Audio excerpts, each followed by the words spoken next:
আমাদের একটা প্রেমের সম্পর্ক ছিল। আমার ফ্যামিলির বিরুদ্ধে গিয়ে আমি তাকে বিয়ে করেছিলাম। আমার ফ্যামিলির কেউ মেনে নেয়নি এটা।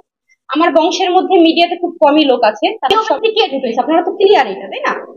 আমার সাথে সম্পর্ক থাকা অবস্থায় আমরা যখন সংসার করছি, তখন কিন্তু সে মিথিলাকে ঢুকাইছে আমাদের মধ্যে। এটা আর সম্ভব না। সে আমার সম্মানের দিকে তাকায়নি। আমার সম্মান সে এত নষ্ট করেছে যে আমার ফ্যামিলির কাছে আমি কালার হয়ে গিয়েছি, দেশবাসীর কাছে আমি কালার হয়ে গিয়েছি। হিরো আলম তার নিজের সম্মানও নষ্ট করেছে, আমার সম্মানও নষ্ট করেছে। আমাদের তো তখনও তালাক হয়নি, কিন্তু আলম বলেছিল আমাকে তালাক দিবে, কিন্তু তালাক দেয়নি। যেহেতু সে আমার হাজবেন্ড ছিল, সে অসুস্থ, আমার জন্য সে সুইসাইড অ্যাটেম্প করেছে, আমি ছুটে যাবো, এটা স্বাভাবিক। সে আমার জন্যই সুইসাইড করেছে, তো আমি ছুটে যাবো, এটাই স্বাভাবিক। গেলাম।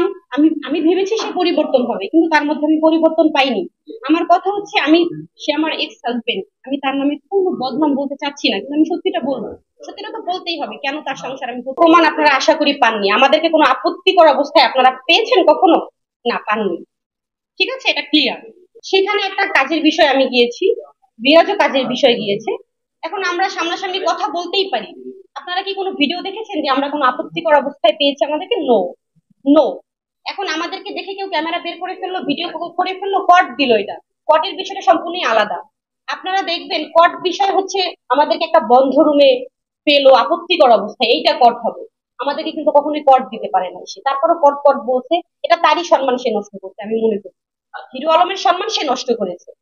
মাথায় জ্ঞান রেখে কাজ করতে হয়, ঠিক আছে? আচ্ছা, পরিস্থিতি এখন দেখা যায় যে যদি কোনো বাজে ছেলে পেলে আসে এখানে, বা এমনিতে আমার সেফটির জন্য, আমি ওখানে সবাই জেনে গেছে আমি এখানে রিয়ামণি আছি, সেক্ষেত্রে আমার হোটেল তো ছাড়তেই হবে, তাই না? না না, বিষয়টা এমন কেন? এখন যদি হিরো আলম যদি চিল্লায় চিল্লায় সবাইকে জানায় দেয় রিয়ামণি ওইখানে আছে, ওইখানে আছে, ওইখানে যান, সেক্ষেত্রে তো আমার সেফটিতে যেতে হবে। হিরো আলম কিন্তু আরো হুমকি ধামকি দিচ্ছে, ঠিক আছে, অনেক ধরনের হুমকি ধামকি দিচ্ছে। আর একটা বিষয়, আমার ফোনটা, ও, হিরো আলম আমাকে কথা দিয়েছে যে তুমি যেহেতু আমাকে ডিভোর্স করে দিয়েছো, তোমার বিরুদ্ধে আমার আর কোনো বাজে কথা বলার কোনো ইচ্ছে নেই। তুমি আমার বিরুদ্ধে কোনো বাজে কথা বলবা না। আমরা কেউ কারোর বিরুদ্ধে আর বাজে কথা বলবো না। সে আমাকে এটা বলেছে, আমি সেটা ভিডিও করে রেখেছি, রেকর্ড করে রেখেছি। আশা করি সে ভবিষ্যতে আমাকে নিয়ে আর কোনো বাজে কথা বলবে না। এটা আর সম্ভব না। সে আমার সম্মানের দিকে তাকায়নি।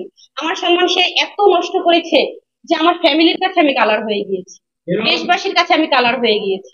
হিরো আলম তার নিজের সম্মানও নষ্ট করেছে, আমার সম্মানও নষ্ট করেছে। হ্যাঁ, হ্যাঁ, হ্যাঁ, হিরো আলম। আচ্ছা, শেষ করেন ভাইয়া। হিরো আলম আমার কাছে ধরা আছে, সেটা কেন ধরা আছে জানেন? আত্মার সম্পর্ক ছিল আমাদের। আমাদের একটা প্রেমের সম্পর্ক ছিল। আমার ফ্যামিলির বিরুদ্ধে গিয়ে আমি তাকে বিয়ে করেছিলাম। আমার ফ্যামিলির কেউ মেনে নেয়নি এটা। আমার বংশের মধ্যে মিডিয়াতে খুব কমই লোক আছে, তারা সবাই চাকরিজীবী, চাকরি করে, ঠিক আছে। তো আমার ফ্যামিলি থেকে কেউ মেনে নেয়নি মিডিয়ার মধ্যে আমি হিরো আলমের সাথে জড়াই। আমি সবার বিরুদ্ধে গিয়ে তাকে বিয়ে করেছি। এটাও তাকে বুঝাইছি, দেখো আলম, আমি কিন্তু সবার বিরুদ্ধে গিয়ে তোমাকে, আমি চাই না তোমাকে ছাড়তে, সংসারটা আমি করতে চাই। আমি তার 3 নাম্বার ওয়াইফ ছিলাম, এটাও বুঝাইছি। কিন্তু সে 4 নাম্বার বিয়ে করে ফেলছে।